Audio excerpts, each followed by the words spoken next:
ದೇಶದಲ್ಲಿ gas trouble ಬಂದ್ ಆಗ್ತಾ ಇವೆ ಹೋಟೆಲ್ಸ್, ದೇವಸ್ಥಾನ, ಮಠಗಳಿಗೂ ಬಿಸಿ, ಶಾಲೆಯ ಬಿಸಿ ಊಟಕ್ಕೆ ಆತಂಕ, ಆಟೋಗಳಿಗೆ ಸಂಕಷ್ಟ, ಕೊಳ್ಳಿ ಇಡ್ತಾ ಇದೆ ಕೊಲ್ಲಿ ಯುದ್ಧ. ಇದು gas emergency day 4 story.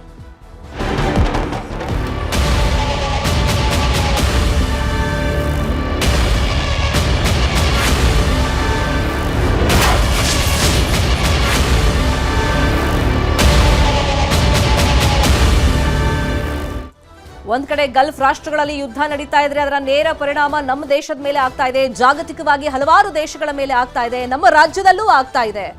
Gas emergency ಸೃಷ್ಟಿಯಾಗಿದೆ. ಹಾಗಾಗಿ ತುರ್ತಾಗಿ ಎಲ್ಲೆಲ್ಲಿ ಗ್ಯಾಸ್ ಬೇಕು ಅಲ್ಲಿ ಸಪ್ಲೈ ಮಾಡೋದಕ್ಕೆ ಇವತ್ತು ಸಚಿವ ಮುನಿಯಪ್ಪ ಒಂದು ಸಭೆಯನ್ನ ಕರೆದಿದ್ರು. ಆಸ್ಪತ್ರೆ, ಹಾಸ್ಟೆಲ್ಗಳಿಗಷ್ಟೇ ವಾಣಿಜ್ಯ ಸಿಲಿಂಡರ್ ಪೂರೈಕೆ ಮಾಡಲಾಗುತ್ತೆ, ಹೋಟೆಲ್ಗಳಿಗೆ ಇನ್ನು 7 ರಿಂದ 10 ದಿವಸ ಸಪ್ಲೈ ಕಷ್ಟ ಅಂತ ಹೇಳಿ ಸಭೆಯಲ್ಲಿ ಒಂದು ತೀರ್ಮಾನಕ್ಕೆ ಬಂದಿದ್ದಾರೆ. ವಾಣಿಜ್ಯ ಸಿಲಿಂಡರ್ಗಳ ಸಮಸ್ಯೆ ಫಿಕ್ಸ್ ಅಂತ ಹೇಳಿ ಸಚಿವರು ಹೇಳಿದ್ದಾರೆ. ಗೃಹ ಬಳಕೆ ಸಿಲಿಂಡರ್ ಸಿಗುತ್ತೆ, ಜನ ಆತಂಕ ಪಡೋದು ಬೇಡ. ಪ್ಯಾನಿಕ್ಗೆ ಒಳಗಾಗಿ ಜನ 70% 80% ಜಾಸ್ತಿ ಬುಕ್ ಮಾಡ್ತಾ ಇದ್ದಾರೆ. ಹಾಗಾಗಿ ಸರ್ವರ್ ಅಲ್ಲೂ ಪ್ರಾಬ್ಲಮ್ ಆಗ್ತಾ ಇದೆ, ಸರ್ವರ್ ಕ್ರಾಶ್ ಆಗ್ತಾ ಇದೆ. ಏಜೆನ್ಸಿ ಹತ್ರ ಜನ ಬರ್ತಾ ಇದ್ದಾರೆ, ಮುಗಿ ಬೀಳ್ತಾ ಇದ್ದಾರೆ, ಗೊಂದಲಗಳಿಗೆ ಕಾರಣವಾಗ್ತಾ ಇದೆ. ಗೃಹ ಬಳಕೆ ಸಿಲಿಂಡರ್ ಸಿಗುತ್ತೆ ಅಂತ ಹೇಳಿ ಸಚಿವ ಮುನಿಯಪ್ಪ ಹೇಳಿದ್ದಾರೆ. ವಿಧಾನ ಪರಿಷತ್ನಲ್ಲೇ ಆಹಾರ ಸಚಿವರು ಈ ಬಗ್ಗೆ ಒಂದು ಸ್ಪಷ್ಟ ಉತ್ತರವನ್ನ ಕೊಟ್ಟಿದ್ದಾರೆ. ಇದಕ್ಕೂ ಮುಂಚಿತವಾಗಿ ಒಂದು ಸಭೆಯನ್ನು ಸಚಿವರು ನಡೆಸಿದ್ರು. ಈಗ ತಕ್ಷಣಕ್ಕಿದು ತೊಂದರೆ ಇದೆ. 1 ವಾರದ ಮೇಲೆ ಬಹುತೇಕ ವಾತಾವರಣ ಸರಿ ಹೋಗ್ತದೆ, ಇವೆಲ್ಲ ಕೂಡ ಸರಳವಾಗಿ ಪೈಸಲಾಗ್ತವೆ. ಈಗ ಸದ್ಯಕ್ಕೆ ಏನಾಗಿದೆ, ಸಡನ್ನಾಗಿ ನಿಂತಿರೋದು ನೆನ್ನೆ ಸಂಪೂರ್ಣವಾಗಿ ನಾನು ವಿವರವಾಗಿ ಕೊಟ್ಟಿದ್ದೀನಿ. ಹೋಟ್ಲವ್ರಿಗೆ ನಾನು ಸಲಹೆ ಮಾಡಿದ್ದೀನಿ, ಸದ್ಯಕ್ಕೆ 1 ವಾರ 10 ದಿನ ನೀವು ಎಲೆಕ್ಟ್ರಿಕ್ ಸ್ಟವ್ ಏನಾದರೂ ಉಪಯೋಗಿಸಿ ತೀರಾ ಅವಶ್ಯಕತೆ ಇರುವಷ್ಟು ತಯಾರು ಮಾಡಿ.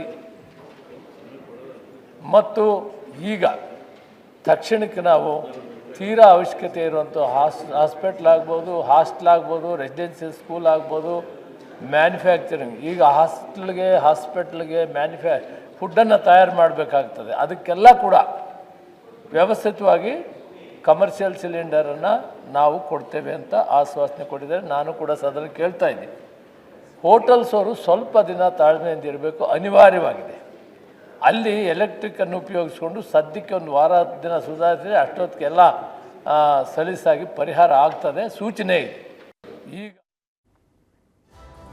ಕಾಂಗ್ರೆಸ್ ಸರ್ಕಾರದ ಕನಸಿನ ಕೂಸಿಗೂ ಗ್ಯಾಸ್ ಟ್ರಬಲ್ ಉಂಟಾಗಿದೆ. ಸಿಲಿಂಡರ್ ಸಿಗದೆ 60ಕ್ಕೂ ಹೆಚ್ಚು ಇಂದಿರಾ ಕ್ಯಾಂಟೀನ್ಗಳು ಬಂದಾಗಿವೆ.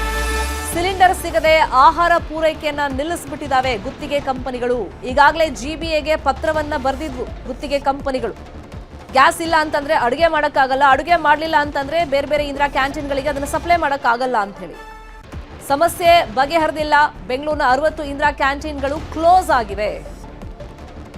ಬಡವರು ಅತಿ ಕಡಿಮೆ ಬೆಲೆಗೆ ಹೊಟ್ಟೆ ತುಂಬಿಸ್ಕೊಳ್ಬೇಕು ಅಂತೇಳಿ ಕಾಂಗ್ರೆಸ್ ಸರ್ಕಾರ ಮಹತ್ವಾಕಾಂಕ್ಷೆ ಇಂದಿರಾ ಕ್ಯಾಂಟೀನ್ ಓಪನ್ ಮಾಡಿತ್ತು.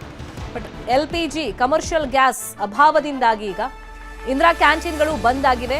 ಗುತ್ತಿಗೆ ಪಡೆದಂತ ಕಂಪನಿಗಳು GBAಗೆ ಮೊನ್ನೆನೇ ಪತ್ರವನ್ನ ಬರೆದಿದ್ವು. ಗ್ಯಾಸ್ ಸಪ್ಲೈ ಇಲ್ಲ ಅಂತಂದ್ರೆ ಅಡುಗೆ ಮಾಡೋಕ್ಕೆ ಕಷ್ಟ ಆಗುತ್ತೆ, ಅಡುಗೆ ಮಾಡಿದ್ಮೇಲೆ ಅದನ್ನ ಸಪ್ಲೈ ಮಾಡಬೇಕಲ್ಲ ಬೇರೆ ಬೇರೆ ಇಂದಿರಾ ಕ್ಯಾಂಟೀನ್ಗಳಿಗೆ, ಅದು ಕಷ್ಟ ಆಗುತ್ತೆ ಅಂತೇಳಿ ಈಗ 60ಕ್ಕೂ ಹೆಚ್ಚು ಇಂದಿರಾ ಕ್ಯಾಂಟೀನ್ಗಳು ಬಂದ್ ಆಗಿವೆ. GBAಗೆ ಪತ್ರವನ್ನ ಗುತ್ತಿಗೆದಾರರು ಬರೆದಿದ್ದಾರೆ. ಇನ್ನೊಂದು ಕಡೆ ಕಾಳಸಂತೆಯಲ್ಲೂ ಕೂಡ ಸಿಲಿಂಡರ್ ಸಿಗ್ತಿದೆ ಅನ್ನೋ ಆರೋಪ ಕೇಳಿಬಂದಿದೆ. ಈ ನಿಟ್ಟಿನಲ್ಲಿ ಅದಕ್ಕೆ ಕಡಿವಾಣ ಹಾಕೋದಕ್ಕೂ ಕೂಡ ಒಂದಿಷ್ಟು ಕ್ರಮಗಳನ್ನ ಕೈಗೊಳ್ತಾ ಇದ್ದಾರೆ. ಇನ್ನು ಇದು ಎಷ್ಟು ದಿನ ಮುಂದುವರಿಯುತ್ತೆ ಅನ್ನೋ ಆತಂಕದಲ್ಲಿ ಗುತ್ತಿಗೆದಾರರು ಇದ್ದಾರೆ. ಅಂದ್ರೆ ಇಂದಿರಾ ಕ್ಯಾಂಟೀನ್ನಲ್ಲಿ ಟೆಂಡರ್ ಪಡೆದವರು ಇನ್ನು ಎಷ್ಟು ದಿನ ನಡೆಯುತ್ತೆ ಅನ್ನೋ ಒಂದು ಕ್ಲಾರಿಟಿ ಅಂತೂ ಸಿಗ್ತಾ ಇಲ್ಲ, ಯುದ್ಧ ಎಷ್ಟು ದಿನ ಕಂಟಿನ್ಯೂ ಆಗುತ್ತೆ ಅಂತ ಹೇಳಿ. ಹಾಗಾಗಿ ಕ್ಲೋಸ್ ಮಾಡಿದ್ದಾರೆ. ಪರ್ಯಾಯವಾಗಿ ಏನು ವ್ಯವಸ್ಥೆ ಮಾಡ್ಕೊಳ್ಬಹುದು ಅಂತ ಚಿಂತನೆಯಲ್ಲಿ ಹೋಟೆಲ್ನವರು ಇದ್ದಾರೆ, ಹೋಟೆಲ್ ಅಸೋಸಿಯೇಷನ್ ಅವರು, ಇನ್ನೊಂದು ಕಡೆ ಇಂದಿರಾ ಕ್ಯಾಂಟೀನ್ ಅವರು ಕೂಡ ಇದ್ದಾರೆ.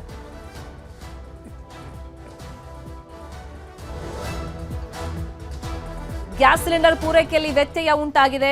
ಎಲ್ಲದ್ರ ಮೇಲೂ ನೇರ ಪರಿಣಾಮ ಇದು ಬೀರ್ತಾ ಇದೆ. ಯಾರೆಲ್ಲ ಡಿಪೆಂಡ್ ಆಗಿದ್ದಾರೆ ಸಿಲಿಂಡರ್ ಮೇಲೆ. ಇಂದಿರಾ ಕ್ಯಾಂಟೀನ್ ಕಿಚನ್ ಕ್ಲೋಸ್ ಆಗಿದೆ. 60ಕ್ಕೂ ಹೆಚ್ಚು ಕ್ಯಾಂಟೀನ್ಗಳು ಬಂದ್ ಆಗಿದೆ. ಅಂದ್ರೆ ಎಲ್ಲ ಕ್ಯಾಂಟೀನಲ್ಲೂ ಅಡುಗೆ ಮಾಡ್ತಿರ್ಲಿಲ್ಲ, ಕಿಚನ್ಗಳಲ್ಲಿ ಅಡುಗೆ ಮಾಡಿ ಅದನ್ನ ಬೇರೆ ಬೇರೆ ಇಂದಿರಾ ಕ್ಯಾಂಟೀನ್ಗಳಿಗೆ ಸಪ್ಲೈ ಮಾಡ್ತಾ ಇದ್ವು. ಟೆಂಡರ್ ಅನ್ನ ಪಡೆಯಲಾಗಿತ್ತು. ಸೊ ಮೊನ್ನೆನೇ GBAಗೆ ತಿಳಿಸಲಾಗಿತ್ತು ಸಿಲಿಂಡರ್ ಅಭಾವ ಇದೆ, ಒಂದ್ ವೇಳೆ ಸಪ್ಲೈ ಆಗಲಿಲ್ಲ ಅಂತಂದ್ರೆ ಇಂದಿರಾ ಕ್ಯಾಂಟೀನ್ ಕಿಚನ್ ಅನ್ನ ಕ್ಲೋಸ್ ಮಾಡಬೇಕಾಗುತ್ತೆ. ಸೊ ಇದರ ನೇರ ಪರಿಣಾಮ ಬೇರೆ ಬೇರೆ ಇಂದಿರಾ ಕ್ಯಾಂಟೀನ್ಗಳಿಗೂ ಬೀರುತ್ತೆ, ಸಪ್ಲೈ ಆಗಲಿಲ್ಲ ಅಂತಂದ್ರೆ ಆಹಾರ ಪದಾರ್ಥ ಅಂತ. ಈಗ ಅನಿವಾರ್ಯವಾಗಿ ಇಂದಿರಾ ಕ್ಯಾಂಟೀನ್ಗಳನ್ನು ಕ್ಲೋಸ್ ಮಾಡಬೇಕಾದಂತ ಪರಿಸ್ಥಿತಿ ಉದ್ಭವವಾಗಿದೆ. ಇನ್ನು ಒಂದು ಕಡೆ ಹೋಟೆಲ್ ಉದ್ಯಮದ ಮೇಲೆ ಭಾರಿ ಹೊಡೆತವನ್ನ ಈ ಸಿಲಿಂಡರ್ ಅಭಾವ ಸೃಷ್ಟಿ ಮಾಡಿದೆ. ನಿನ್ನೆ ಹೋಟೆಲ್ ಅಸೋಸಿಯೇಷನ್ ಅವರು ಸುದ್ದಿಗೋಷ್ಠಿ ನಡೆಸಿ ಯಾರು ಮುಚ್ಚಬೇಡಿ, ಪರ್ಯಾಯ ವ್ಯವಸ್ಥೆ ಏನಿದೆ ನೋಡಿ, ಮೆನುಗಳನ್ನ ಕಟ್ ಆಫ್ ಮಾಡಿ ಅಂತ ಹೇಳಿದ್ರು.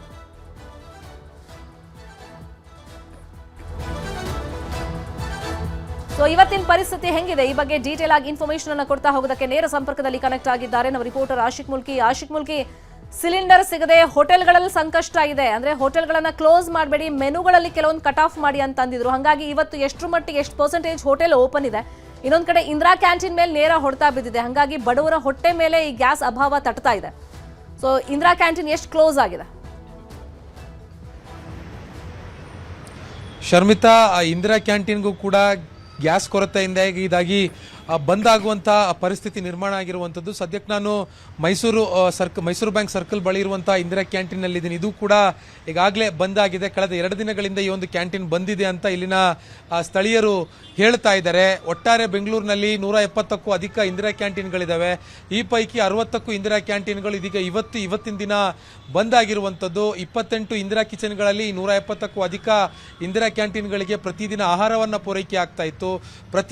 ಪ್ರತಿಯೊಂದು ಕಿಚನಿಂದನೂ ಕೂಡ 5 ರಿಂದ 6 ಗ್ಯಾಸ್ ಸಿಲಿಂಡರ್ನ ಬಳಕೆ ಮಾಡಿಕೊಳ್ಳಲಾಗ್ತಾ ಇತ್ತು 3 ಹೊತ್ತಿನ ಊಟದ ತಯಾರಿಕೆಗೆ. ಆದರೆ ಈಗ ಗ್ಯಾಸ್ ಅಭಾವ ಇರುವಂಥ ಕಾರಣಕ್ಕಾಗಿ ಎಲ್ಲೂ ಕೂಡ ಆ ಗ್ಯಾಸ್ ಅಂದರೆ ಊಟದ ತಯಾರಿಕೆ ಆಗ್ತಾ ಇಲ್ಲ. ಈ ಕಾರಣಕ್ಕಾಗಿ ಇಂದಿರಾ ಕ್ಯಾಂಟೀನ್ಗಳಿದೀಗ ಅನಿವಾರ್ಯವಾಗಿ ಬಂದ್ ಮಾಡಬೇಕಾಗಿರುವಂಥ ಪರಿಸ್ಥಿತಿಯಲ್ಲಿ ಗುತ್ತಿಗೆದಾರರು ಇರುವಂಥದ್ದು. ಈಗಾಗಲೇ ಗ್ರೇಟರ್ ಬೆಂಗಳೂರು ಪ್ರಾಧಿಕಾರದ ಮುಖ್ಯ ಆಯುಕ್ತರಾಗಿರುವಂಥ ಮಹೇಶ್ವರ ರಾವ್ ಅವರಿಗೂ ಕೂಡ ಗುತ್ತಿಗೆ ಕಂಪನಿಗಳು ಪತ್ರವನ್ನು ಬರೆದು ತಮಗಾಗ್ತಾ ಇರುವಂಥ ಸಮಸ್ಯೆಗಳನ್ನು ಹೇಳ್ಕೊಂಡಿರುವಂಥದ್ದು. ಗ್ಯಾಸ್ ಸಿಗದೇ ಇದ್ರೆ ಯಾವುದೇ ರೀತಿಯಾಗಿರುವಂಥ ಈ ಒಂದು ಸಮಸ್ಯೆಯನ್ನು ಬಗೆಹರಿಸೋದಕ್ಕೆ ಆಗೋದೇ ಇಲ್ಲ. ಹೀಗಾಗಿ ಮಧ್ಯಪ್ರವೇಶಿ ಗ್ಯಾಸ್ ಪೂರೈಕೆಗಳನ್ನು ಮಾಡಬೇಕು ಅನ್ನುವಂಥ ಒಂದು ಮನವಿಯನ್ನು ಗುತ್ತಿಗೆದಾರ ಕಂಪನಿಗಳು ಮಾಡ್ಕೊಳ್ತಾ ಇರುವಂಥದ್ದು. ಕೇವಲ ಮೈಸೂರು ಬ್ಯಾಂಕ್ ಸರ್ಕಲ್ ಬಳಿ ಇರುವಂತಹ ಈ ಒಂದು ಇಂದಿರಾ ಕ್ಯಾಂಟೀನ್ ಮಾತ್ರ ಅಲ್ಲ, ನಗರದಾದ್ಯಂತ 60ಕ್ಕೂ ಹೆಚ್ಚಿನ ಇಂದಿರಾ ಕ್ಯಾಂಟೀನ್ಗಳು ಇದೇ ರೀತಿಯಾಗಿ ಬಂದ್ ಆಗಿರುವಂಥ ನಿಂಭಾಗದಲ್ಲಿ ಕಾಣ್ತಾ ಇರುವಂಥ ಈ ಒಂದು ಇಂದಿರಾ ಕ್ಯಾಂಟೀನ್ನಲ್ಲಿ ಸುಮಾರು 350 ರಿಂದ 400 ಜನರು ಪ್ರತಿದಿನ ಊಟಕ್ಕಾಗಿ ಈ ಒಂದು ಇಂದಿರಾ ಕ್ಯಾಂಟೀನ್ ಡಿಪೆಂಡ್ ಆಗಿದ್ರು. ಆದರೆ ಇವತ್ತು ಅವರಿಗೆ ಆ ಊಟಕ್ಕಾಗಿ ಪರದಾಡುವಂಥ ಪರಿಸ್ಥಿತಿ ಇರುವಂಥದ್ದು. 5 ರೂಪಾಯಿಗೆ ತಿಂಡಿ, 10 ರೂಪಾಯಿಗೆ ಊಟ ಅತ್ಯಂತ ಕಡಿಮೆ ಬೆಲೆಯಲ್ಲಿ ಸಿಗುವಂಥ ಒಂದು ಜಾಗ ಇದು ಮಾತ್ರ ಆಗೈತಿ. ಇದೀಗ ಅವರೆಲ್ಲರೂ ಕೂಡ ತಮ್ಮ ದುಡಿಮೆಯ ಒಂದು ಅತಿ ದೊಡ್ಡ ಭಾಗವನ್ನೇ ಊಟಕ್ಕಾಗಿ ವಹಿಸಬೇಕಾಗಿರುವಂಥ ಒಂದು ಪರಿಸ್ಥಿತಿ ಕೂಡ ಬೆಂಗಳೂರಿನಲ್ಲಿ ನಿರ್ಮಾಣ ಆಗ್ತಿರುವಂಥದ್ದು. ಶರ್ಮಿತಾ, ಫಾಲೋ ಅಪ್ ಮಾಡೋಣ ಸುದ್ದಿನ. ಥ್ಯಾಂಕ್ ಯು ಆಶಿಕ್, ಈ ಕ್ಷಣದ ಮಾಹಿತಿ ಕೊಟ್ಟಿದ್ದಕ್ಕೆ. ಕೇವಲ ಬೆಂಗಳೂರು ಭಾಗದಲ್ಲಿ ಮಾತ್ರ ಅಲ್ಲ ಸಮಸ್ಯೆ ಆಗ್ತಿರೋದು, ಇತರೆ ಜಿಲ್ಲೆಗಳಲ್ಲೂ ಸಮಸ್ಯೆ ಇದೆ. ಚಾಮರಾಜನಗರದಲ್ಲೂ ಗ್ಯಾಸ್ ಸಿಲಿಂಡರ್ ಸಂಕಟ ಶುರುವಾಗಿದೆ. ಕೊಳ್ಳೇಗಾಲದಲ್ಲಿ 3 ಪ್ರಮುಖ ಹೋಟೆಲ್ಗಳು ಬಂದ್ ಆಗಿವೆ. ಬಸವೇಶ್ವರ, ಶ್ರೀರಂಗ, ಹರ್ಷ ಹೋಟೆಲ್ಗಳನ್ನ ಬಂದ್ ಮಾಡಲಾಗಿದೆ. ಇವತ್ತು ಬೆಳಗ್ಗೆಯಿಂದ 3 ಹೋಟೆಲ್ಗಳಿಗೆ ಬೀಗ ಹಾಕ್ಬಿಟ್ಟಿದ್ದಾರೆ.